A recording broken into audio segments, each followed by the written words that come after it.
Sound Cartel. Is discipline or vision more important when it comes to building a successful business? And what happens when the next generation can't even get a foot in the door? In this week's episode, we're speaking to experts with answers to both those questions. First up, author, founder and CEO Dane Hudson explains why vision alone won't scale a business and why disciplined execution, systems and leadership maturity are what truly drive growth.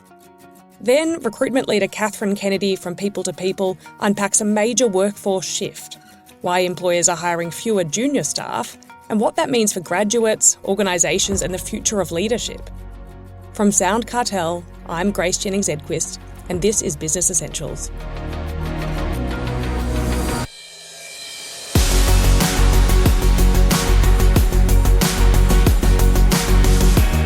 Our first guest is Dane Hudson.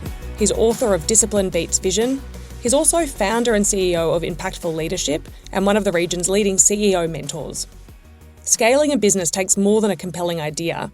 It demands structure, consistency, and strong leadership habits. So what separates the companies that grow from those that stall?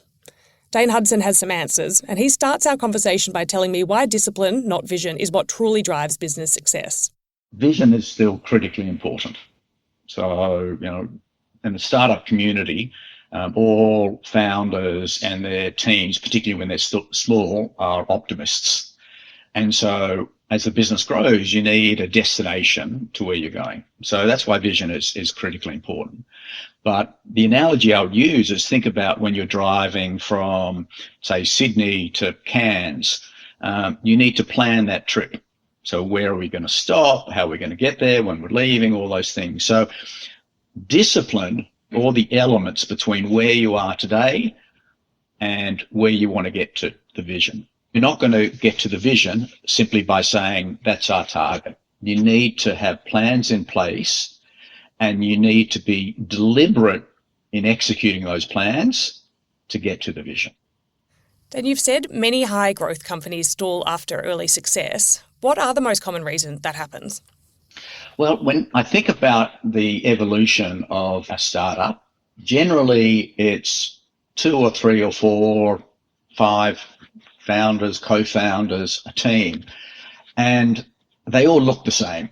They're all techie, they're all engineers, they might have gone to university together, they might have gone to school together, they might have been best friends.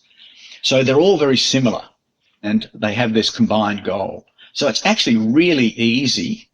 I'm not saying it's easy to find what the great product is or solution is, but working together is quite easy because they're all very similar and they know where they're going. The second the business starts growing, you've got so many other complexities that come into place. You need to interact with customers. You've got to interact with suppliers, maybe start bringing in functional people onto the team. Then, heaven forbid, you bring in investors and a board, and you've got to work with all of them. So when the business is small, it's quite easy because you're all quite similar. And then as the business expands and scales, there are all these complexities that come into play. And I've been fortunate in that, I've had a great corporate career, so I've seen great leadership and I've seen terrible leadership. A lot of these startup founders haven't necessarily seen what good leadership looks like or bad leadership looks like and what the components are. And so that's probably the key reason that a lot of these businesses don't scale. They don't know what good leadership or great leadership looks like. Following on from that, obviously a lot of our listeners are founders. What leadership shift do they need to make when a company grows from a small team to, say, hundreds of employees? That's a really difficult one for a founder who's so close to the product, and that's their bias, that's their skill set. And so they often get sucked back into being very product focused, being very technically focused, working closely with a product team, or they're often the best salespeople in the business too. So when they go and meet with customers, the customers get it really quickly in terms of the value add that this product adds. As the business grows, the founder can definitely still have their fingers in that area, but they need to actually invest time in other areas. So they need to be thoughtful about, obviously, cascading down from the strategy, how the organization structure complements that strategy, what people they're going to put in those boxes, and what's the process and systems they're going to put in place that are going to link all those things. And that's a completely different shift in their mindset and actually skill set as well. So they need to think about how to actually learn to do these things as well. And that's why in my book I talk about support systems and mentors and coaches and advisors to help you on that journey, because getting the strategy right, the organization structure, the people right, the processes right isn't necessarily their natural skill set, but it needs to be. And so they actually need to learn how to do that. You argue that operating systems matter more than charismatic leadership. So what does a good leadership system actually look like inside a growing company? So number one, Grace, I would suggest that you need to be thoughtful about what does your leadership team look like. And so obviously if you're the founder or CEO, who are the people that are going to complement me who are the people that are going to complement me? And ideally you're choosing people that are as smart, if not smarter than you, and that have actually functional or expertise that you don't have to lead the different parts of the business. So the first part of the management system is actually building a leadership team that is the right group of people that's going to take you forward in the business. Once you have that, I love the framework, and I actually just articulated it before. Think about obviously your vision, but then your strategy. How does that actually, what are the components that are going to take you forward? Next piece is what's the organization structure look like that complements the strategy? The third piece, and this actually is often people think about it first up, but actually it's not number three, is think about the right people and the right positions as they fit into the structure. And then the fourth one, think about the organization, the processes and the systems that are going to bring things in place. So if you think about a system, I'd be thinking about cascading down from building your leadership team to then being thoughtful about what's your strategy, structure, and within the structure, what's your business model? And that's going to change many times over the first few years. Who are your people? And what are the processes and systems that are going to complement that? I think that's a nice way to cascade through a business operating system. I've got a big question for you to finish off with. If there is one discipline or habit you think every CEO should adopt tomorrow to improve their organisation's performance, what would it be? Okay, I'm going to give you two, Grace. I'm so sorry. Number one is role modelling. So, you as the leader have a leadership shadow. And so your leadership shadow is your positional power. Everything you say and do is exaggerated by your position. And so be really thoughtful about your leadership shadow. And I use the term in the book, use it for good, not evil. We're all human. We sometimes lose our temper, etc. But as a CEO, that gets exaggerated. So number one, you have to be very aware of your leadership shadow.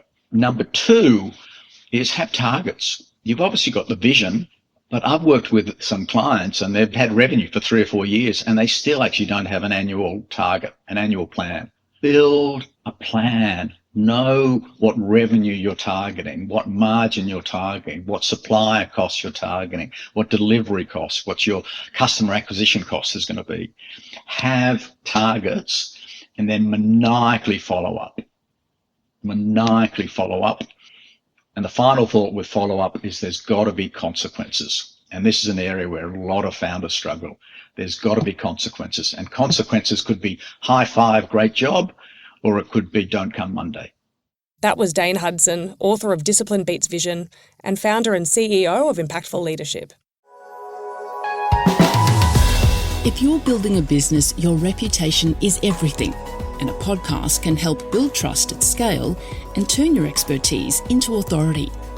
Sound Cartel's new Thought Leader package is designed for business owners who want impact without the overwhelm. So we handle the strategy, production and launch while you can stay focused on what you do best. You can book your free 20-minute strategy call at soundcartel.com.au.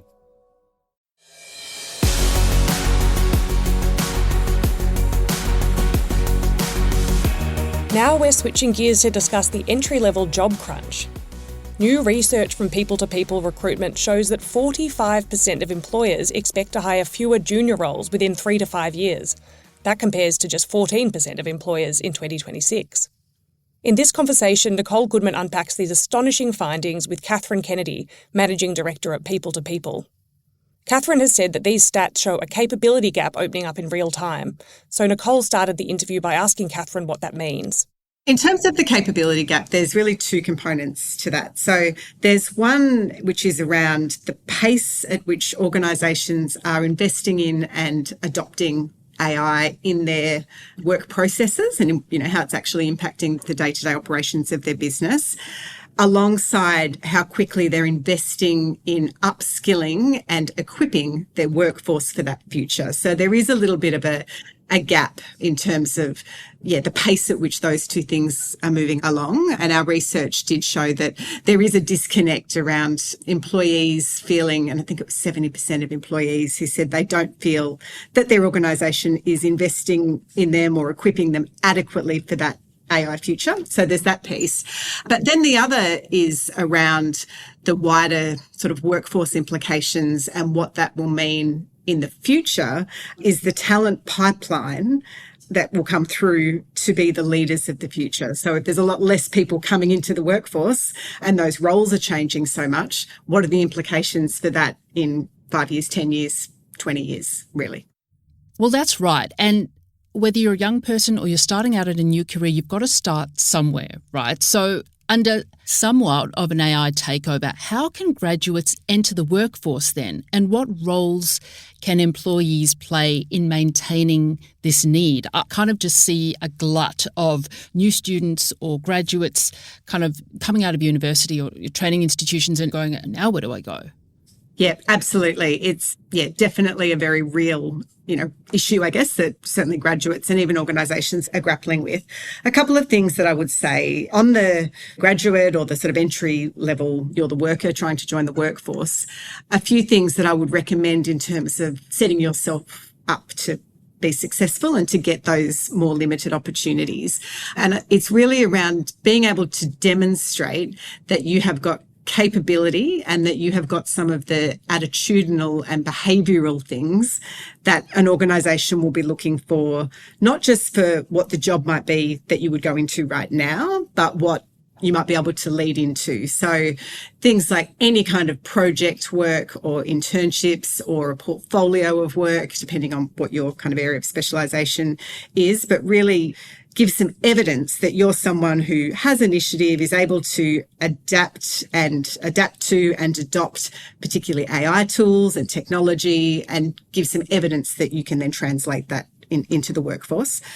From the employer perspective, it's really such a changing landscape in that, the entry-level roles until very recently were someone would join the workforce, they're doing relatively repetitive, low consequence work, and it's sort of, you almost learn through osmosis and, you follow a kind of linear pathway. Employers are going to have to change that. They're really going to have to change that because there's only so much of that sort of work that's available. So the role of the leaders in these organisations is to be able to set up sort of systems that people can join and get that capability in a way that is different to how it's been done before. So it might mean that they have to have a bit more exposure earlier on to decision making. It needs supervision, but they need to get into the real work, in inverted commas, a bit more quickly than they would have done in the past. Yeah, because at the other end of the spectrum, how does one then conduct succession planning or career growth? And how do promotions happen if really only those strategic people are required at the top? Look, there's always, as you go sort of further up an organisation, there's more limited opportunities, I suppose. But I think there is really a trend to cross-functional and diversifying your skills maybe before there is a direct sort of linear promotion. So that's definitely a component of setting yourself up to then be able to get those opportunities later on in your career, to get as much sort of diverse experience as you can. But for organisations, and I was actually speaking to a managing partner of quite a large law firm a couple of weeks ago, and he said that their approach now to hiring junior lawyers is not so much, well, what's the technical capability and their academic performance and, those sorts of traditional things you might look at for a graduate hire. He said, a little bit tongue-in-cheek, but, I think there was truth to this. He said, I'm wanting to hire the next managing partner. So it's about that, demonstrating particularly, I think the word you used was a sort of AI takeover. And, it is just literally every day. It's more and more and more in discussion and more prevalent with the businesses that we work with. So in that context, it's the human being able to really showcase, develop and do well the human things that AI is not able to do. That I think really is the future in terms of career growth and your career path as well. You mentioned earlier that employee investment in AI education is going to be critical.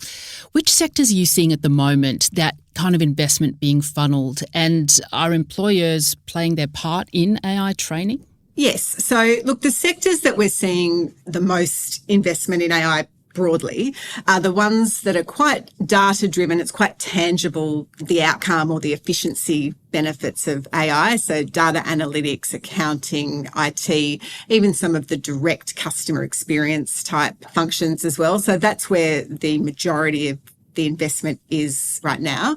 In terms of employers playing their part, yes, they are in terms of intent, and in our research, I think 75% of the employers who we surveyed for that research said they were planning to invest in AI learning and development in 2026. So the intent is there, but there is that disconnect between what is actually being delivered right now and the experience of employees. And I think, what is a bit unique about this situation is there is no roadmap for this. You can't go and speak to a consultant and ask them how they did it successfully in a different industry or in a different organisation. So there's definitely an element of needing to work together and learn together as we go as to what the best way is to deliver training, because it's such a rapidly changing landscape as well, that it's not a case of, or here's a module you'll need to learn and then you know it, because it could be different even next month. So that's one of the challenges.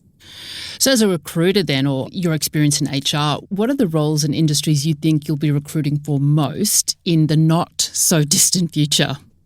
Yes. So look, I think from an industry perspective, there's still, that can be largely driven by some factors well outside of AI. I mean, you only have to look around the world right now, and energy businesses are doing really well and other businesses are obviously impacted a lot.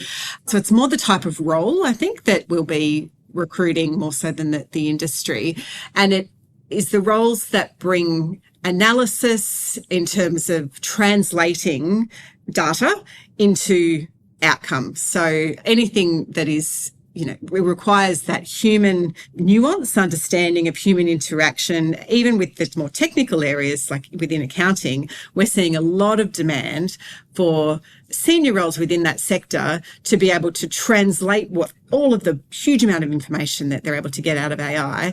But what does that then mean for our business? And you have to bring a human lens to that, because the world is made up of humans. And so that's definitely the key sort of skill set, I suppose, that I think is going to become increasingly a feature to work alongside this huge AI tsunami. Catherine, with 69% of employees saying that employers aren't preparing them sufficiently for AI, what are the things that employers need to be doing to really bolster the environment, to support their workers, to support graduates even? What should businesses be doing now to help them springboard into the AI future? So I think there's two sides of that. There is the delivery or providing access to training and upskilling. So that's one side of it. And I think exactly what that looks like, or how it should be delivered, or what the content should be, I think will be ever changing and will be quite unique to the situation of that particular organisation and their workforce. I don't think there's a kind of a one size fits all. This is what you should do from a learning and development perspective. But the best organisations, and indeed the organisations who are able to attract the highest caliber talent, and this is just even in our experience in the market right now, are the ones that can articulate to a candidate how they're going to support and equip them for the AI future. So that is one side of things. But the other, more broadly, I think, is around communication and a really good change management process. So in the absence of clear communication, it's human nature to make things up. So I think in terms of just preparing workforces for this AI future, it's regular, consistent, transparent communication is going to really, I guess, give the best springboard into the future. That was Catherine Kennedy, Managing Director at People to People Recruitment.